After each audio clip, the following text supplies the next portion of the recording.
எல்லாருக்கும் வணக்கம். முதல்ல நீதனாக்கு நன்றி. நீதனாக்கும் தேர்தல் வெற்றிக்கு மறுபடியும் வாழ்த்துக்கள்.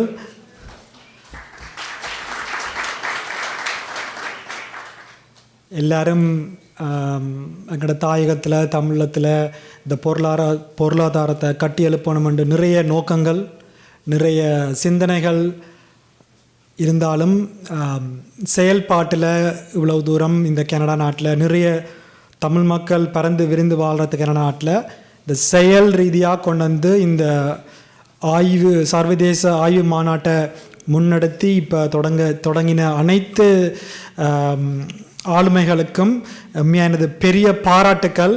நாங்கள் செயல் மூலம் வரும்போது தான் அடுத்த கட்டத்துக்கு போகலாம்.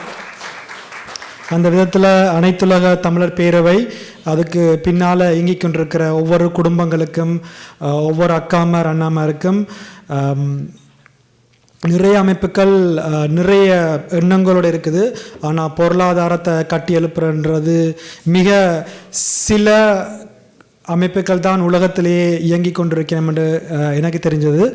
அந்த விதத்தில் இப்படி ஒரு மாநாட்டில் இவ்வளவு பேராசிரியர்கள், அறிஞர்கள் வந்து இந்த ஆய்வு மாநாட்டை நடத்த போயினோம்டா உண்மையாக இந்த ஆய்வுகள் முடிவில் வரும்போது இந்த ஆய்வுகளின் தொகுப்பை எடுத்து பார்க்கணுமென்ற ஆர்வம் எனக்கும் இருக்குது. என்ற அணியில் இருக்கிற நிறைய இளையோர்களுக்கு அந்த ஆர்வம் இருக்குது. ஏண்டா எங்கட பேராசிரியர்கள், எங்கட தமிழறிஞர்கள் ஒண்டா வந்து இப்படி ஒரு ஆய்வு மாநாட்டு செய்யணுமெண்டா அது தமிழ் மக்களை நடுவில் ஒரு கருவாக வச்சுத்தான் அந்த ஆய்வுகள் செய்வினம். இது வேறொரு நாடோ இல்லாட்டி வேறொரு பிராந்தியமோ செய்கிற ஆய்வு இல்லை. எங்களுக்கு வழிகாட்டின ஒவ்வொரு ஆசிரியரும் செய்கிற மாநாடு இது. நிச்சயமாக இதில் வர ஆய்வுகள் எங்களோட பிள்ளைகளுக்கு, அடுத்த தலைமுறைக்கு நிச்சயமாக ஒரு வழிகாட்டியாக இருக்குமென்றதை நான் நம்புகிறேன். தாயகம் தமிழீழத்தில் ஒரு கட்டுமானம், பொருளாதாரம் அது செய்யணுமெண்டா முதல்ல அதுக்கு முதல் படி அது கல்வி, ரெண்டாவது தொழில்நுட்பம்.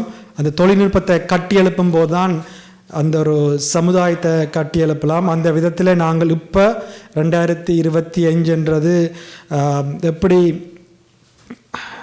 இன்டர்நெட் வந்ததோ 2000 அதே மாதிரி 2025 நாங்கள் இப்போ ஒரு ஆர்டிஃபிஷியல் இன்டெலிஜென்ஸ் எல்லா துறையையும் ஆட்கொண்டிருக்கிற ஒரு காலகட்டத்தில் இப்படி ஒரு ஆய்வு மாநாடுன்றது சரியாக இருக்குது. எங்களுக்கு இது தமிழ் மக்களுக்கு தேவையானது.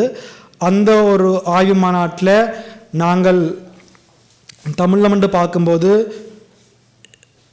இந்திய பெருங்கடலில் இருக்கிற எல்லா நாடுகளை எந்தெந்த பொருளாதாரம் இணைக்குதோ அத்தனை பொருளாதாரத்தையும் நாங்கள் பார்க்கும்போது நிச்சயமாக எங்களுக்கான ஒரு பொருளாதார விடிவிருக்கும்.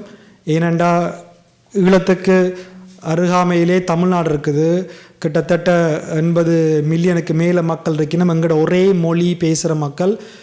அந்த இடத்துல தான் இப்போ எத்தனையோ நாடுகள் போட்டி போட்டுக்கொண்டு, அமெரிக்காலேருந்து சைனாலேருந்து எல்லோரும் போட்டி போட்டுக்கொண்டு அங்கே தான் நாங்கள் ஒரு பொருளாதாரத்தை கட்டி எழுப்பணுமென்று வெளிக்கிட்டு கொண்டிருக்க காலத்தில் எங்களோட தொப்புள் கொடி உறவுகள் இவ்வளவு தூரம் தொழில்நுட்பத்தில் வளர்ந்து வந்த ஒரு காலகட்டத்தில் நாங்கள் ஒரு இந்தியன் ஓஷன், இந்திய பெருங்கடலில் இருக்கிற நாடுகளை வச்சு அதில் நாங்கள் எப்படி எல்லாரையும் சேர்த்து நாங்கள் எப்படி எங்களோட நாட்டை தமிழத்தை கட்டி எழுப்பலாம்னு நான் நினைக்கும்போது நிச்சயமாக எங்கட இருக்கிற மொழி ஆற்றல், எங்களை தொப்புள் கொடி உறவுகளை வச்சுக்கொண்டே நாங்கள் எவ்வளவோ முன்னால் கொண்டு போகலாம்.